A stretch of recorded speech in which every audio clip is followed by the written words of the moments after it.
Hi, I'm Nicholas Shaw. I'm a doctoral candidate in the Computer Information Systems program within the College of Engineering and Computing at Nova Southeastern University.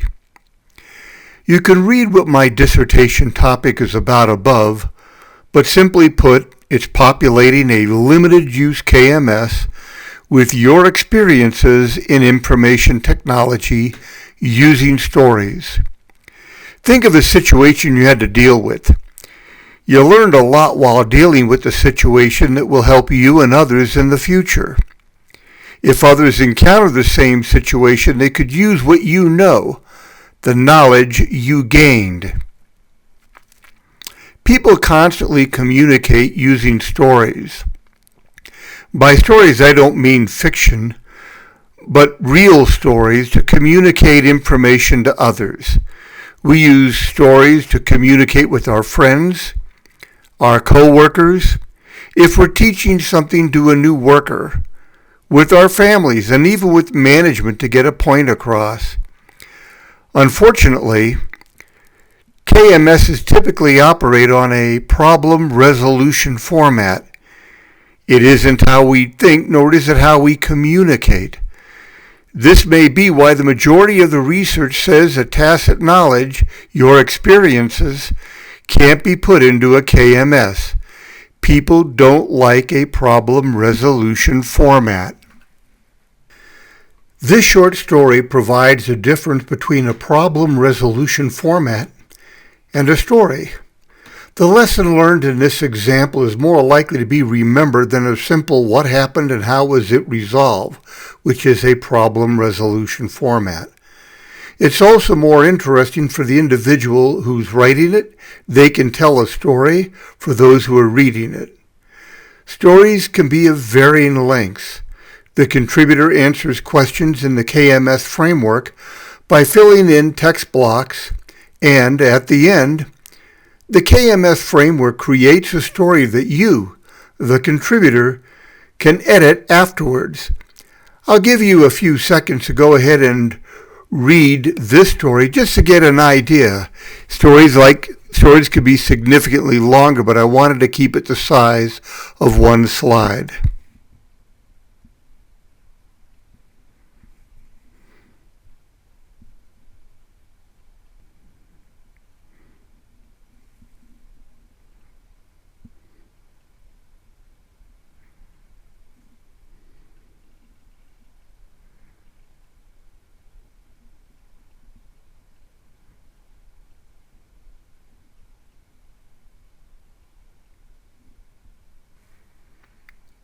There are two types of knowledge, explicit and tacit.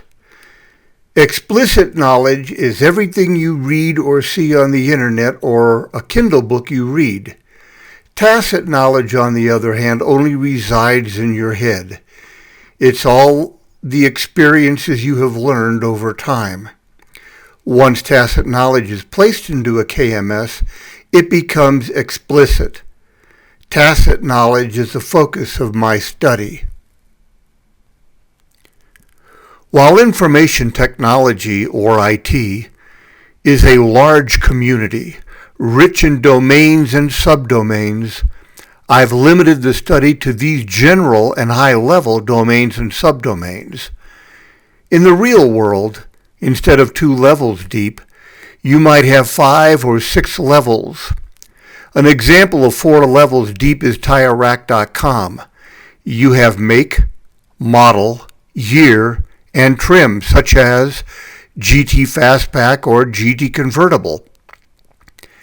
The selected domain-subdomain pairs were chosen because they're common within IT and likely to occur within almost every IT department. Thus, you, the participant from IT, is likely to have experiences in one or more of these domain-subdomain pairs. The process is straightforward. You go to this site. That is docharley.com. There are 2 options, sign in and new user.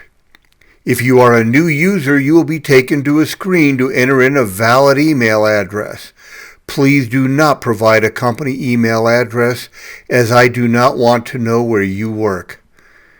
You will provide your gender, an age range such as 18 to 30, and a region where you live. This is collected for statistical purposes, i.e., there were 20 males and 30 females that participated, etc. Once that is complete, you will have the opportunity to review the waiver of documentation for informed consent. If you select yes, then you will be shown the informed consent.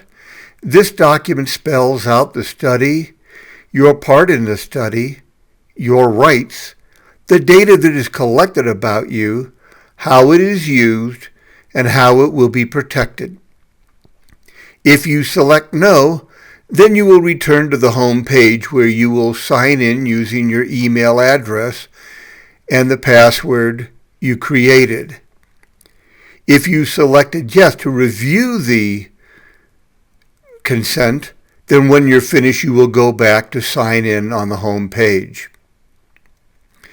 This ties anything you do to the participant number, or P&O, that was created when you created your account. Going forward, it is the P&O that will be used in your stories and survey. Once you are signed in, you will go directly to the experiment and create stories. However, you can view the informed consent at any time from any page in the KMS framework. If you wish additional information, send me a request at NS, that is November Sierra 201 at nova.edu.